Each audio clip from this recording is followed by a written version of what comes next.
Yo, what's up, world? I know it's late in the midnight hour. Thank you for rocking with me. Shout out, salute to all my night owls. Now, welcome to Lamb Chops, where I serve rare cuts of truth, wisdom, and sports commentary marinated in audacity. Come on, pull up a chair, a stool, sit on the curb. My takes, unfiltered, unapologetic. It's all me. It's like vegan meat at a steakhouse, except no substitutions. Now, you might clutch your pearls. Good. Pearls need to be clutched. You may agree, you may disagree. Both are fine by me. I am here to make you think. So, let's chop. You already know how it starts. Word of the day. Tonight's word, bedlam. Now, some of you may have heard it. Bedlam. It's a noun, a state of wild confusion, uproar, or chaos. And this week, well, the last 2 days specifically, it's been a ton of bedlam. So, ladies and gentlemen, boys and girls, and all my people still waiting for Lil Wayne to drop another The Carter 3. Listen, I hate to break it to you, but we might be waiting longer than Ja Rule's comeback tour. Now, I'm not here to hate. I am not a hater. I am here to philosophize because after listening to Wayne's latest album, I had an existential crisis worse than a middle-aged man buying a convertible. Is this growth? Like, is this art? Or is this what happens when you mix too much syrup with too little soul? First off, let's address the elephant in the room, or should I say, Oscar the Grouch in the trash can. This album sounds worse like Lil Wayne found his beats in the clearance bin at Cole Imports. And the lyrics, man, I've heard better bars, deeper bars at actual bars, at happy hour during karaoke. So much of what was said reminded me of lyrics I heard in the movie Brown Sugar. Ren and 10, the hip hop Dalmatians, had more depth than Lil Wayne had on this entire album. The Carter 6 proved to me why Jay-Z omitted him from the Super Bowl. Everybody would have turned off the TV and exited the stadium. The game was pretty much already over. Kendrick at least kept people outside of Philadelphia invested in the spectacle. But here's the real question I'm left with. Aren't artists supposed to evolve? Like fine wine, not like milk left in the sun. Y'all remember Andre 3000 dropped the Flute album, and somehow it had more hip hop essence than this album. That's like your uncle showing up to the cookout with a vegan burger that's somehow juicier than your dry old ribs. The ancient Greeks had a word for this: hubris. That's when you fly too close to the sun, thinking your wings are made of platinum plaques.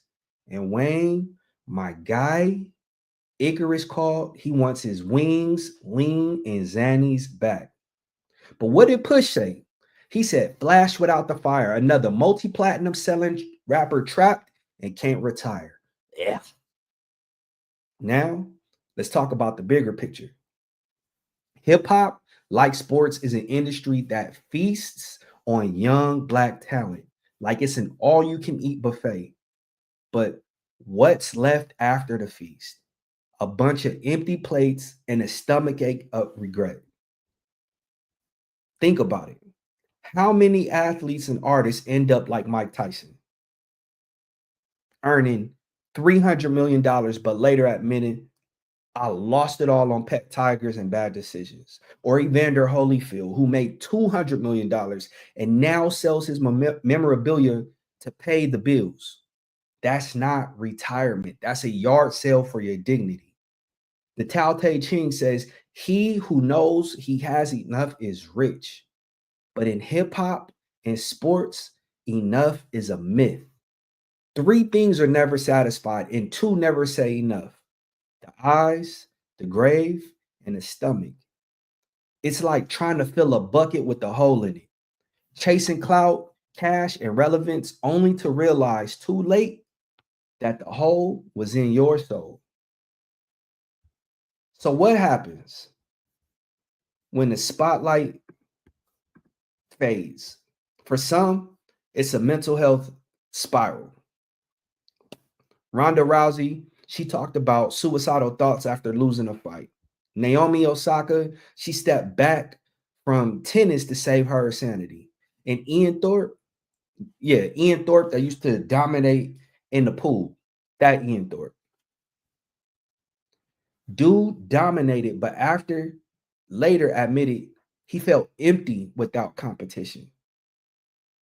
He felt empty without competition. Just imagine your whole persona, your whole identity being wrapped in what you do and not who you are. It's like the parable of the monkey who won't let go of the banana in the trap because he's too greedy. Except here, the banana is fame and the trap is the industry.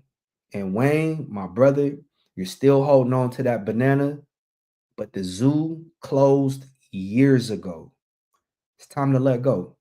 Now, look, I'm not saying Wayne or any other artist has to be Gandhi, but if your maturation sounds like a parody of your younger self, maybe it's time for a pivot, like Prince or Three Stacks. At least Ja Rule tried to do it before the Fire Festival. So here's my plea to the legend: grow like trees, not like weeds. And to the fans, please stop enabling this trash. Demand better. Because if we keep applauding mediocrity, we're just the audience at the world's saddest circus. As the philosopher Kanye once said, well, Kanye, not Ye, before he went off the fritz, everything I'm not made me everything I am. Wayne, please, brother, take notes and maybe go on a detox. Now, have y'all seen Los Angeles? Right now, it looks like an ICE sponsored dystopia. You got helicopters buzzing, folks scrambling, and me, I'm just trying to get to my next destination. I'm looking around like, what the heck is going on? But real talk, I saw a mom hugging her kid so tight, ICE might as well have been trying to separate Velcro.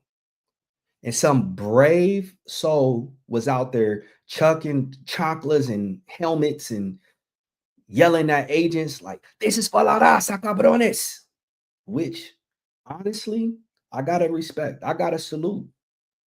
But let's ask the real question. If America stole the Southwest like a purse snatcher in 1848, why are we acting shocked when the owner's great grandkids come knocking?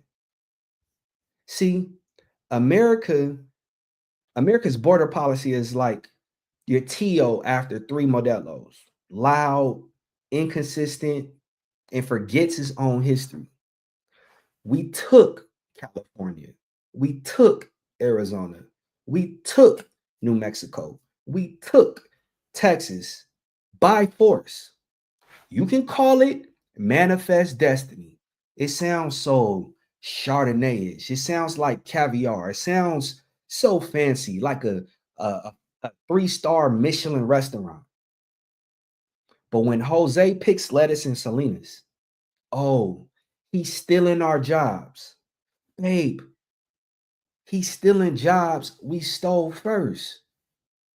You see, the philosopher John Locke said, government exists to protect life, liberty, and property. But whose property?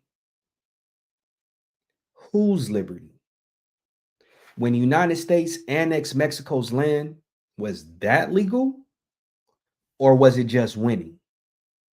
Now, ICE rolls up in SUVs like, you violated the law. And man, listen, the law used to say my great grandmother and my great grandfather couldn't drink from your water fountain. These raids ain't security, they're theater. They're the last grasp of an empire scared of its own reflection. Rome did this, Britain did this, now us. Pass the chamoy. You see, I gotta tie this into sports. Y'all think politics and athletics ain't mixed, and it baffles me. Tell that to Jesse Owens in Nazi Germany, or Colin Kaepernick taking a knee against police brutality. Right now, at this very moment, folks are saying, Eric, stick to sports. But when ICE snatches your favorite Dodgers groundskeeper or your kid's soccer coach, suddenly it's, oh my God, how could this happen? See, I'm left to think, where were the journalists in 1933 when Hitler rose? Were they sipping schnapps with Max Schnelling? Silence is complicity. In sports media, we're the last court jesters distracting the kingdom while the castle burns, but not today. Today, I ask, what if Shohei Ohtani got detained? Would ESPN then care? Or would they cut to a Taco Bell commercial? Again, the Tao Te Ching says, to remain whole, be twisted. America's so busy straightening borders, it's breaking its own damn soul. We're in the end game now, folks. Declining birth rates, national debt, white panic over history books, all symptoms, the diagnosis is empires die when they stop breathing life into their own myths. America's myth, give us you're tired, you're poor. Now it's give us your Uber drivers. We'll deport them after our burrito delivery. I'm a free speech absolutist. I mean, through and through, I am a constitutionalist. I'll fight for ICE agents' right to say dumb stuff, just like I'll fight for our abuelos' right to sing Cielito Lindo in detention. The Constitution ain't a buffet. You don't get to pick guns, but skip sanctuary. But when peaceful petitions get ignored, when families get ripped apart on sidewalks, you know what history whispers? Revolution is coming. I remember the 1992 riots. I saw tanks, Hummers, 50 cows roll up and down Crenshaw Boulevard. I heard Rodney King beg, can we all just get along? In 30 years, same choppers, same pain, same question. So, where's the hope? It's in the dude who threw his shoe at ICE. It's in the grandma hiding her neighbor's kids. It's in you, demanding athletes, journalists, and politicians to grow a freaking spine. Sports ain't aspirin for America's headache. It's the canary in the coal mine. And when they come for the dreamers, they'll come for the dream factories next. To Lil Wayne, my brother, detox, pivot, be Prince, not Ja Rule. Grow like a tree, not like a weed. And to America, Marcus Aurelius said, waste no time arguing what a good man should be. Be one. Rebel against the lie that illegal is anything but a line drawn by thieves. Next time ICE rolls through, share your tacos. Nothing terrifies tyranny like generosity. Chale way, no mama's way, and always demand more than mediocrity. Peace.